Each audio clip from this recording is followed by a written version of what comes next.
नमस्कार, स्वागत है आप सभी का म्यूचुअल फंड हेल्पलाइन में। आपके साथ मैं हूं स्वाति। म्यूचुअल फंड निवेश का एक बहुत ही अच्छा विकल्प है, लेकिन इस विकल्प के अंदर भी बहुत सारे ऑप्शंस हैं। जो ऑप्शन मेरे लिए सही है, ज़रूरी नहीं है कि वही ऑप्शन आपके लिए भी अच्छा हो। तो कैसे पता चलेगा कि आपके लिए क्या सही है और क्या नहीं?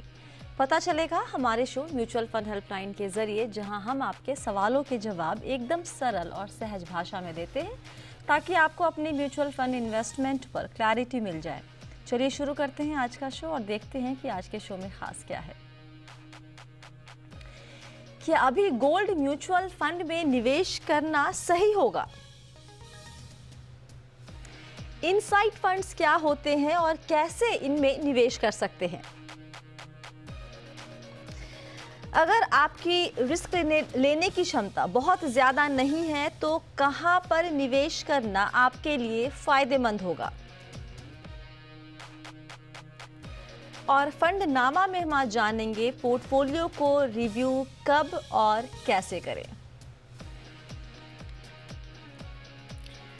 और आपके सवालों के जवाब देने के लिए हमारे साथ है कंप्लीट सर्कल कंसल्टेंट के को फाउंडर क्षितिज महाजन। क्षितिज, बहुत बहुत स्वागत है आपका शो में हमारे। कैसे हैं आप?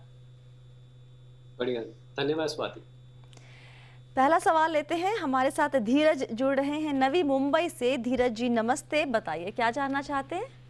नमस्ते मैम, गुड आफ्टरनून सर। जी मैम, मेरा एक क्वेश्चन है कि मेरा एक 15 to 20 ईयर का टारगेट है और मैं लॉन्ग टर्म इन्वेस्टमेंट के लिए 20,000 पर मंथ का ऐसा चाहिए देख रहा हूँ। जी। तो मीन्स ये पोर्टफोलियो में क्या मुझे large cap, multi cap, small cap सारे कैटेगरी लेनी चाहिए या लॉन्ग टर्म के लिए केवल लार्ज कैप ले सकता हूँ? और कुछ मैंने ऑप्शन सेलेक्ट किए थे जो मैंने भेजा है मेल पे, तो वो उसमें से कुछ सेलेक्ट करना बेटर होगा या नहीं, या सर कुछ अपनी तरफ से सजेस्ट कर सकते? आपकी उम्र क्या है अभी धीरज जी? अभी 40 मैम। और कितने साल, 15-20 साल के लिए निवेश करना चाहते हैं? ओके, तो ये जो आपने शॉर्टलिस्ट किया, अभी इसमें निवेश शुरू नहीं किया है ना? नहीं, अभी नहीं किया है मैंने।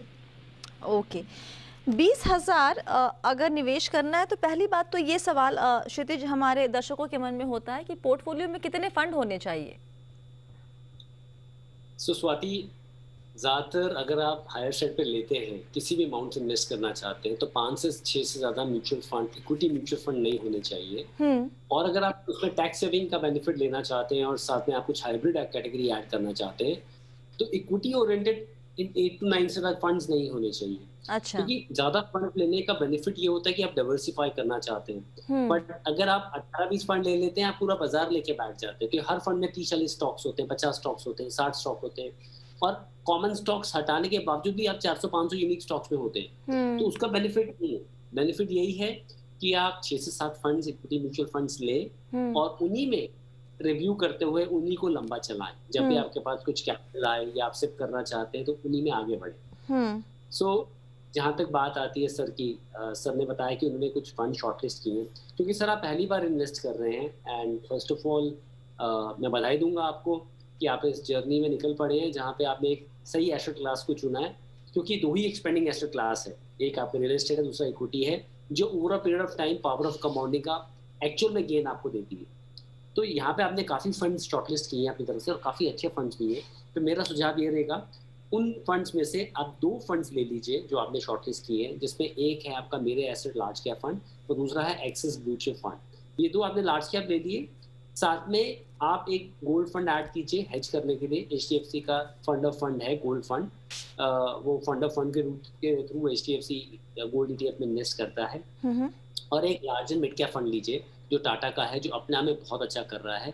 और अभी जो रिसेंट चेंजेस हुए हैं हमने देखे हैं जो मल्टी कैप को लेके, उसमें इन्वेस्को मल्टी कैप बहुत सेफली प्लेस्ड है, क्योंकि वो एक्चुअल में ट्रू मल्टी कैप की तरह चल रहे हैं, जहाँ पे उन्होंने ऑन एन एवरेज 25% के आसपास का स्मॉल और मिड कैप में शुरू से ही इन्वेस्टमेंट किया हुआ है। तो ये 5 फंड्स में आप 4,000 ईच की सिप करें और 20 साल तक अगर आप सिप चलाएं, और अगर आप कह रहे हैं 12% के आसपास का रिटर्न आप एक्सपेक्ट कर रहे हैं, तो वो सही मात्रा है जो एक्सपेक्ट कर रहे हैं। क्योंकि अगर नॉमिनल GDP की बात करें 1 से 1.5 साल में, अभी तो चलो कोरोना के कारण स्लो डाउन है, अगर जीडीपी बढ़ेगी 11-12% से, इन लाइन विद दैट आप रिटर्न एक्सपेक्ट कर सकते हैं अपना। तो 20 साल में अगर आप इससे 40,000 की चलाते हैं 12% के हिसाब से, कोई लगभग 2 करोड़ का कॉर्पस इकट्ठा होगा आपका। और यही अगर आप इसको स्टेप को इंक्रीज कर सकते हैं 30,000 पे, तो ये कोई लगभग 3 करोड़ के करीब आपका कॉर्पस इकट्ठा होगा। सो ये मैं 12% के हिसाब से, कैलकुलेशन के हिसाब से बता रहा हूँ। चांसेस हैं, क्योंकि जो फंड्स हमने आपको बताए हैं उनकी अंडरलाइन कंपनीज कोई 18-20% से ग्रो करेंगी, तो चांसेस हैं दैट आपका रिटर्न जो है थोड़ा इससे बेहतर हो पाए। बट 12% एक्सपेक्ट करना एक बहुत रीजनेबल और अच्छा रेट है। तो उस हिसाब से आप एक 2 करोड़ का कॉर्पस, जो रिटायरमेंट कॉर्पस, इस इन्वेस्टमेंट से आप जोड़ पाएंगे। धीरज जी, और कुछ सवाल है आपका सर? मैम, एक इनसाइट फंड के बारे में अगर कुछ इन्फॉर्मेशन दे पाएं, क्या है? कहाँ से सुना है आपने इनसाइट फंड के बारे में? कहीं पे स्टडी किया होगा या आपने कहीं प्रोग्राम में ही देखा होगा? हमने तो शो में बात नहीं किया। मुझे याद है मैंने पिछले जितने महीनों में ये शो किया है, एक बार भी इनसाइट फंड तो इस शो से नहीं किया। बताएं जरा, क्योंकि मैं पढ़ रही थी उसके बारे में। मुझे उसका आइडिया नहीं है। मैं हाँ सर, बता दें अगर थोड़ा तो। मुझे मैं सर बताएंगे, उसके पहले बता दूं आपको, जिसने भी बताया है या रिसर्च किया है, रिटर्न देखकर बहुत ज़्यादा इसकी तरफ आकर्षित हो सकता है कोई भी इंसान। 85.84% एक साल में और 44.90% पास्ट 3 ईयर्स, ये इनकी वेबसाइट पे लिखा हुआ है मॉर्गन स्टैनली की। और लास्ट 5 ईयर्स में 32.30। तो मुझे नहीं पता आपने कहाँ से सुना, लेकिन जिसने भी इसके बारे में बात की है मुझे पूरा यकीन है कि इस रिटर्न को लेकर कोई बहुत ज़्यादा एक्साइटेड हुआ होगा और तभी ये कहीं पे बात निकली होगी। क्षितिज? स्वाति, आपने सही कहा है। ये जो इनसाइड फंड होते हैं मॉर्गन स्टैनली का जो है, ये इंटरनेशनल फंड है जो इमर्जिंग कंपनीज में, जैसे इंटरनेशनली जो भी इमर्जिंग कंपनीज हैं, वो हो सकता है इंडिया में भी कोई कंपनी उन्होंने पिक की हो, मैंने पोर्टफोलियो देखा तो उसमें इंडियन कंपनी कोई नहीं मिली, उसमें इन्वेस्ट करते हैं। सो ये फंड जो है, जब आप इसको देखें तो ये डॉलर इन्वेस्टमेंट है आपकी, जो डॉलर्स में, या फिर लेट्स से यूरोप में अगर इन्वेस्ट कर रहे हैं तो यूरो में इन्वेस्ट होता है आपका, मेनली डॉलर में इन्वेस्टमेंट होती है। तो ये फंड्स उसमें इन्वेस्ट करते हैं, और इसमें इन्वेस्ट करने का तरीका यही है कि फंड ऑफ फंड रूट के थ्रू, अगर आप इंडिया से कोई फंड ऐसा हो जो उसमें एज ए फीडर फंड पैसा डाल रहा हो, तो इनसाइड फंड में कोई पैसा नहीं डाल रहा है, पर काफी अच्छे ऐसे फंड्स हैं जो इंडिया में बैठ के आप इन्वेस्ट कर सकते हैं। जैसे नैस्डैक का इंडेक्स फंड ले सकते हैं, या यूएस का टेक्नोलॉजी फंड ले सकते हैं।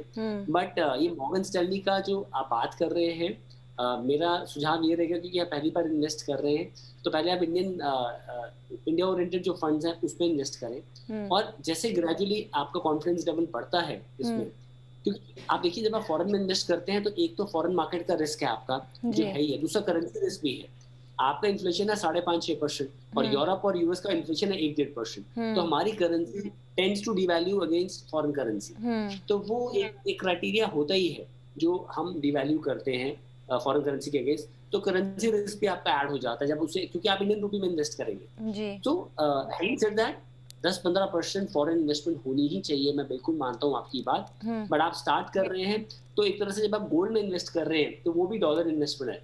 आप सरप्राइज होंगे, गोल्ड का मूवमेंट 2 चीजों से होता है, एक रूपी डॉलर मूवमेंट जो होता है उससे आगे ऊपर नीचे होता है, और दूसरा ग्लोबली अगर कोई भी रिस्क या क्राइसिस आता है तो गोल्ड एक हेज है, तो काफी इन्वेस्टर गोल्ड की तरफ भागते हैं। तो ये 2 कारण इस कारण से गोल्ड का मूवमेंट होता है। तो गोल्ड इन्वेस्टमेंट अपने आप में जब आप 4,000 के सेट कर रहे हैं आउट ऑफ 20,000, तो 20% आपने ऑलरेडी एक डॉलर इन्वेस्टमेंट करी है गोल्ड में, हेज किया पोर्टफोलियो। इवेंचुअली 1-1.5 साल में आप एक फॉरेन फंड जरूर ऐड कीजिएगा, पर अभी आप इस में स्टार्ट कीजिए।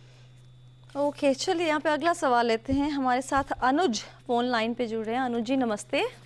जी नमस्ते मैम, कैसे हैं आप? जी सब बढ़िया जी। बताइए, आपके भी जो आपके पिताजी का जो पोर्टफोलियो है उसमें काफ़ी सारे फंड्स उन्होंने भी लेके रखे थे।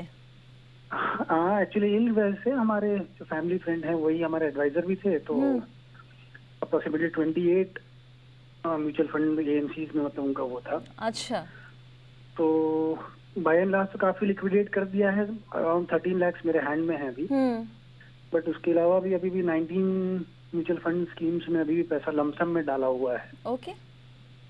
तो बाय एवरी ईयर उसका जो भी है CAGR वैल्यू या जो भी रिटर्न रेट है वो कम ही होते जा रहे हैं। अच्छा। तो जी, तो फर्दर लिक्विडेट करना है एंड री इन्वेस्ट भी करना है, तो मैंने अभी SIP भी शुरू करी है एक्सिस लॉन्ग टर्म इक्विटी में and axis mid cap fund में। अच्छा। वही मुझे राय जाननी थी कि इसमें से और कौन से लिक्विडेट कर सकते हैं एंड किस में और इन्वेस्ट कर सकते हैं। और ये सब Either पुराने lump निवेश हैं काफी, राइट? सबके मतलब जी 2013 के हैं सब। सारे 2013 के। ठीक जी। है, ओके। बताइए क्षितिज, बहुत सारे फंड हैं, 19 फंड्स, सभी से निकल जाएं या किसी को जारी भी रखना, अभी रखेंगे तो फायदा होगा? सो अनुज नमस्कार। मैं ना ये जो ओवर डाइवर्सिफिकेशन पोर्टफोलियो होते हैं ना ज़्यादातर, जहाँ पे 28 फंड जैसे आपके पिताजी ने लिए थे या दिए उनको किसी ने, अब आप 19 फंड में हैं, तो मैं इसको कंपेयर करता हूँ कि जब भी आप किसी शादी या कहीं जाते हैं तो बुफे आपके पास ऑफरिंग होती है। अगर आप स्पेसिफिक नहीं है कि आपको क्या डिश खानी है तो आप कुछ भी ठीक से एंजॉय कर पाते हैं। कहते हैं कि हाँ बहुत सारा मेन्यू है, सारी चीज़ें हैं, पर आप स्पेसिफिक होते हैं तभी आप एंजॉय करते हैं। पर ये इन्वेस्टमेंट है, इसमें डाइवर्सिफिकेशन जरूरी है। ओवर डाइवर्सिफिकेशन आपके रिटर्न को उल्टा कम कर देती है। दो तरह का रिस्क होता है, सिस्टमैटिक और अनसिस्टमैटिक। अनसिस्टमैटिक रिस्क जो है वो तो आपका जो है अगर आपके पास 30-35 स्टॉक्स अगर हैं उसमें वो आपका कम हो जाता है, 90% तक रिड्यूस हो जाता है। अब सिस्टमैटिक रिस्क तो कंपनी ओरिएंटेड है या लेट्स से इकोनॉमी ओरिएंटेड है, उसको आप कुछ नहीं कर सकते। पर जब आपने 28-30 फंड लिए होते हैं तो आप पूरा बाजार लेके बैठ जाते हैं, तो आपका रिटर्न या तो इन लाइन विद मार्केट आता है या मार्केट से कम आता है। सो मैंने आपका पोर्टफोलियो रिव्यू किया अनुज, और इसमें से मुझे लगता है कि आप सिर्फ 4 फंड रिटेन कीजिए। जो फंड रिटेन करने वाले हैं वो एक तो SBI फोकस इक्विटी जो एक मल्टी कैप फंड है, आदित्य बिरला फ्रंटलाइन है, आप उसको रिटेन कीजिए। एक्सिस ब्लू चिप, ये दोनों लार्ज कैप हैं, और कोटक इक्विटी हाइब्रिड, ये 4 फंड्स आप रिटेन कीजिए। बाकियों में से आप इमीडिएटली एग्जिट कीजिए। इमीडिएट मतलब इमीडिएटली एग्जिट कीजिए, और साथ में आप 4 फंड्स अपने जो भी आप एग्जिट कर रहे हैं 4 नए फंड्स इसमें ऐड कीजिए। इसमें Tata large and mid cap add कीजिए, DSP का हेल्थ केयर फंड ऐड कीजिए, इन्वेस्को का मल्टी कैप कीजिए, और एडलवाइज का यूएस टेक्नोलॉजी कीजिए। जब आप लिक्विडेट करेंगे, जो पहले आपके पास पैसे आए हैं और जो अभी आएंगे, कोई 62 लाख के आसपास की राशि आपके पास आएगी। आप इन 6 फंड्स में जो मैंने बताए हैं, जो SBI फोकस और एक्सिस ब्लू चिप आपके पुराने फंड्स हैं, और जो 4 नए फंड्स बताए हैं, इन 6 फंड्स में 10-10 लाख रुपीज ईच आप लिक्विड फंड में डाल दीजिए इनके इन फंड्स के, और अगले 10 हफ्ते में वीकली STP कीजिए। मान लीजिए आपने 60 लाख रुपीज डाले हैं, और उसमें से हर वीक 6 लाख रुपीज इन 6 फंड में से लिक्विड से इक्विटी में जाएगा। और हम इसलिए सुझाव दे रहे हैं कि अगले 10 से 12 हफ्ते में स्प्रेड कीजिए, कि हमारे पास एक बड़ा इवेंट आ रहा है, और उस इवेंट से पहले हम 50% डिप्लॉय करना चाहते हैं, जो कि यूएस इलेक्शन है, और 50% उस इवेंट के बाद करना चाहते हैं। और कभी भी यूएस इलेक्शन है या कोई इवेंट है, जब भी आपके पास पैसा अवेलेबल है, अगर मार्केट बहुत ज्यादा डिस्काउंट पे हो तो आपको तब भी 30-40% डिप्लॉय करना चाहिए। कभी जल्दबाजी में मत करिए। बट इस समय तरीका यही रहेगा कि अपने फंड्स बास्केट को कम कीजिए, 4 रिटेन कीजिए, 4 ऐड कीजिए, और 6 इक्विटी फंड्स में अगले 10 हफ्ते तक लिक्विड में डाल के 6 लाख मंथली सिप कीजिए। ये पैसा अगर आप मैनेज करेंगे, जो आपका 80 लाख के आसपास का कॉर्पस है, और मैं मानता हूँ कि अगर 12% भी हम जनरेट कर पाए रिटर्न, तो लगभग ये 6 साल में पैसा आपका डबल होगा। यहाँ से 1.6 CR के आसपास होगा, और 12 साल में 3.2 CR के आसपास होगा।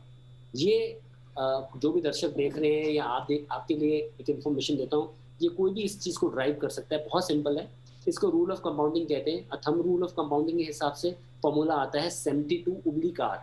R जो होता है वो आपका रेट ऑफ रिटर्न है, और 72/R बताता है कि कितने टाइम में पैसा डबल होगा। तो अगर आपका 12% से पैसा ग्रो हो रहा है तो 72/12 के हिसाब से 6 ईयर्स में पैसा डबल। अगर आपका 15% से पैसा ग्रो हो रहा है तो 72/R के हिसाब से आपका 5 साल में पैसा डबल। 72/R मतलब 15/72/50, 5 साल में पैसा डबल। तो ये पैसा डबल सिर्फ 5 साल में नहीं होता। अगर आप पैसा रिटेन करते हैं अपने पास तो अगले 5 में ये चुगना हो जाता है। जी। तो मैं जब बात कर रहा हूँ 12% के हिसाब से, अगर 4 गुना होगा 12 साल में, तो वो 18 साल में 8 गुना ही होगा, कम नहीं होगा। ये है पावर ऑफ कंपाउंड। जी। सो आप इसको ऐसे मेंटेन कीजिए और अपने पोर्टफोलियो को कवर आउट कीजिए। यहाँ पर एक सवाल मेरे पास और भी है, लेकिन वो सवाल मैं आपसे ब्रेक के बाद पूछूंगी क्षितिज। छोटा सा ब्रेक, तुरंत लौट कर आते हैं।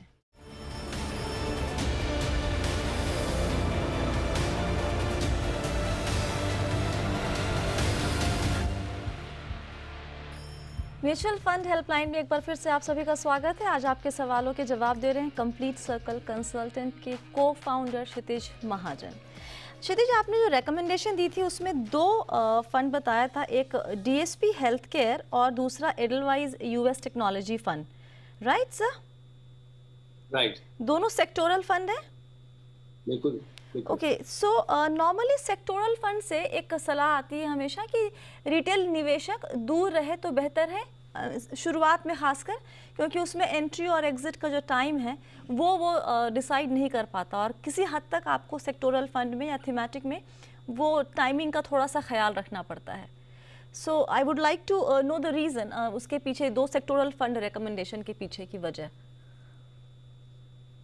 स्वाति, यहाँ पे एक चीज तो बड़ी क्लियर हुई है इस कोविड टाइम्स में, जैसे हमने देखा कि काफी हद तक हम लॉकडाउन में रहे, और आज भी मैं अपने घर से ऑपरेट कर रहा हूँ, आप स्टूडियो में होंगे या फिर काफी इंटरव्यूज घर से कर रहे होंगे। That technology is the future. और लोग कह रहे हैं कि कोविड टाइम ने दुनिया को 10 साल पीछे ले गए, मैं कह रहा हूँ कोविड के कारण दुनिया 10 साल आगे चली गई है। जो टेक्नोलॉजी डिस्ट्रप्शंस आने वाले टाइम में आ रही थी वो उससे पहले आ रही है। काफी चीजें फास्ट हो गई हैं। So let's accept the fact, दुनिया की सबसे जो बड़ी कंपनीज है वो है फैंग स्टॉक। उनको बोला जाता है, एक टर्म होती है फैंग या फैम बोलो, जैसे Facebook, Apple, Netflix, Google, Amazon, Microsoft. तो ये कंपनीज हैं। आज ये कंपनीज जो हैं लीडर्स हैं कुछ तो कुछ नया डिस्ट्रप्शन लाने के लिए टेक्नोलॉजी में, चीज़ों को बेटर बनाने के लिए। सो आने वाले टाइम में चाहे वो आर्टिफिशियल इंटेलिजेंस है, डेटा एनालिटिक्स है, मशीन लर्निंग है, ब्लॉकचेन है, ये ही आगे दुनिया में चीज़ों को लेके चलेंगे। एवरीथिंग जो है टेक्नोलॉजी के कारण ही ईज आउट हो। आज एवरीथिंग इज ऑन मोबाइल। आप देखिए गवर्नमेंट अपने आप में जैम ट्रेनिंग को प्रमोट करती है। जैम क्या है, सबकी जानकारी के लिए, आपके पास जनधन अकाउंट है, आपके पास आधार है, मोबाइल है, आपके पास तीनों चीजें, गवर्नमेंट आपकी सब्सिडी डायरेक्टली आपके अकाउंट में ट्रांसफर कर देगी। जी। सो मुझे लगता है technology will do well. Second, pharma जो मैं बात कर रहा हूँ, तो फार्मा सिर्फ फार्मा नहीं है, हेल्थ केयर में बहुत चीजें आ जाती है। मेडिसिन है, हॉस्पिटल्स है, डायग्नोस्टिक्स हैं, आपका लैब्स हैं, बहुत चीजें आ जाती हैं, और आने वाले टाइम में ये भी बढ़ेगा। जब मैं लोगों को टेक्नोलॉजी की बात करता हूँ, वो सिर्फ इंडिया से गेन नहीं करेंगे। काफी इंडियन टेक्नोलॉजी फंड जो है वो फॉरेन में इन्वेस्ट कर रहे हैं, और काफी हद तक जैसे हमने टेक्नोलॉजी फंड्स रिकमेंड किए हैं, जैसे एडवाइस का यूएस टेक्नोलॉजी फंड रिकमेंड किया है, ये मैंने इंटरनेशनल फंड रिकमेंड किया है। सो कहीं ना कहीं मैंने कॉम्बिनेशन दिया है जहाँ पे आप जैसे एक और सवाल यहाँ पर, मैं सॉरी टू इंटरप्ट यू, दोनों ही फंड काफी नए हैं, अपने अपने, एक 18 में लॉन्च हुआ है और एक मार्च में, इनफैक्ट एडलवाइस का मार्च में लॉन्च हुआ है, right? So again the same question, अमूमन लोग कहते हैं ऐसे फंड दीजिए जिसका थोड़ा सा एक ट्रैक रिकॉर्ड रहे तो आपको समझ में आता है कैसा परफॉर्मेंस रहा है, तो उसके पीछे की वजह भी अगर आप क्विकली समझा सकें, हमें तुरंत फिर फंड नामा पे भी जाना है। राइट, क्योंकि ओके, सो एडलवाइस का जो फंड है स्वाति, वो फंड इंडियन फंड नहीं है, वो एक फीडर फंड है जी। तो ऑलरेडी जेपी मॉर्गन का एक टेक्नोलॉजी फंड है जिसमें वो इन्वेस्ट कर रहे हैं। सो सबसे अच्छी बात ये है कि आप इंडिया में बैठ के फंड्स मैनेज नहीं कर रहे हैं, आपने एक प्लेयर चुन लिया है कि जेपी मॉर्गन एक वर्ल्ड की रिनाउंड कंपनी है, वो मैनेज कर रही है, उसमें उन्होंने फीडर फंड दे दिया। तो इंडियन इन्वेस्टर के लिए अपॉर्चुनिटी अभी मिली है। फंड का ट्रैक बहुत लंबा है। दूसरी बात रही हेल्थ केयर फंड की, जो बात कर रहे हैं हम, हेल्थ केयर फंड जो है, देखिए जो डीएसपी की जिसकी हम बात कर रहे हैं, ये अपने आप में 2 साल का ट्रैक है इसमें, और जहाँ पे health care as a sector has not done well from 2015 से 18, उसके अपने रीजन थे। और आप अगर लंबा ट्रैक देखें हेल्थ केयर का, 15-18 साल से हेल्थ केयर इंडेक्स ने निफ्टी को बीटी किया है। सो आज हम ये देखेंगे किसका क्या ट्रैक है। मैं ये देखूंगा कि फंड मैनेजर जो है वो अच्छा है, अपॉर्चुनिटी ट्रैक सेक्टर में मिल रही है। हैविंग सेड दैट, मैंने उन्हीं क्लाइंट को ऑफर किया है जिनके पास ऑलरेडी इक्विटी म्यूचुअल फंड्स हैं और उनके पास एक ट्रैक, जो नए इन्वेस्टर्स हैं वो थोड़ा रिफ्रेन करें। आने वाले टाइम में इवेंचुअली, जैसे मैंने फर्स्ट क्लाइंट को बोला था, 1-1.5 साल में आप एक यूएस ओरिएंटेड फंड ऐड करें। So first of all Indian fund में इन्वेस्ट करें, एंड उसके बाद एनी सेक्टोरल या यूएस फंड ऐड करें। श्योर। चलिए अब हम रुख करते हैं हमारे खास सेगमेंट फंड नामा की तरफ।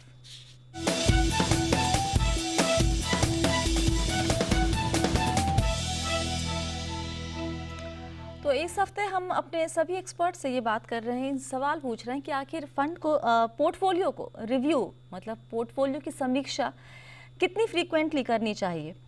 क्षितिज, आप बताइए आपकी राय क्या है। हमारे सामने कुछ राय निकल कर आई है कि किसी ने कहा कि 1 साल में एक बार, किसी ने कहा है 6 महीने में, किसी ने 2 साल में भी एक बार करने की सलाह दी है। आपका टेक क्या है इस पे? हम ना एक बहुत डायनामिक वर्ल्ड में जी रहे हैं जी। मैं 1 साल में नहीं बोलूंगा, पर मैं बोलूंगा आप क्वार्टरली अपने पोर्टफोलियो को रिव्यू कीजिए। अच्छा। आज टेक्नोलॉजी के बेनिफिट्स तो मैंने बहुत बताया, उसका नुकसान भी है कि आपका पोर्टफोलियो आपके मोबाइल पे है और डेली बेसिस पे लोग रिव्यू करते हैं उसको, तो उसका बेनिफिट नहीं होता है। मैं एग्जांपल देता हूँ, हमारे फादर के, मदर के या हमारे एल्डरली लोगों के पीपीएफ अकाउंट इतने बड़े क्यों होते हैं? रिटर्न तो 8-9% ही आता है। जी। या रियल एस्टेट में आप बोलते हो कि मेरे पापा ने या किसी ने 1 लाख की प्रॉपर्टी ली थी, आज उसकी वैल्यू 1 करोड़ है या 10 करोड़ है या व्हाटएवर वैल्यू है। वो इसलिए है कि हमने 20-25 साल उसकी तरफ नहीं देखा और उसमें कंट्रीब्यूट करते गए, चाहे पीपीएफ अकाउंट चाहे प्रॉपर्टीज बाय करते गए। सो सिमिलरली इक्विटी भी एक एक्सपेंडिंग एसेट क्लास है और इसमें जो रिटर्न आता है वो लीनियर नहीं आता है। वो कंपनी अच्छा करती रहती हैं पर उसका रिटर्न बहुत चीजों से गवर्न होता है। बट अगर आप उसको समय दोगे इक्विटी को एज एसेट क्लास को, तो वो अच्छा करेगा ही करेगा। Having said that, quarterly review इसलिए जरूरी है कि मार्केट्स इतने वॉलेटाइल रही हैं। अब मानिए किसी ने मार्च में जब मार्केट 35-37% गिरी थी, उनका एसेट एलोकेशन 60-40 की जगह जो 60 इक्विटी और 40 डेट था, वो गिर के 40-60 हो गया। अगर उस समय उन्होंने रिव्यू करके अपना या कोई ऐसी चीज आए तो इमीडिएट रिव्यू करके अगर उन्होंने अपना एसेट एलोकेशन बैलेंस किया होता तो आज उनका रिटर्न बहुत डिफरेंट होता। राइट। सो क्वार्टरली रिव्यू इंपॉर्टेंट है और वही तरीका है सही कि आप रिव्यू करें और फंड्स को अपने नजर में रखें। क्विकली बता दीजिए किन पैरामीटर्स पर नंबर्स में अगर दे सकें कि 4 चीज़ें हैं जिसके ऊपर आप इसको समीक्षा करेंगे अपने पोर्टफोलियो की। सो फंड क्या कोई अगर डायनामिक्स चेंज हो रहा है, मान लीजिए कोई मल्टी कैप फंड में आपने इन्वेस्ट किया था और वो लार्ज कैप हो गया, पर आपने तो जब डिफाइन किया था, अपना गोल प्लान तो बताया था कि मेरा इतना परसेंटेज मल्टी कैप में जाएगा। पहली चीज तो ये।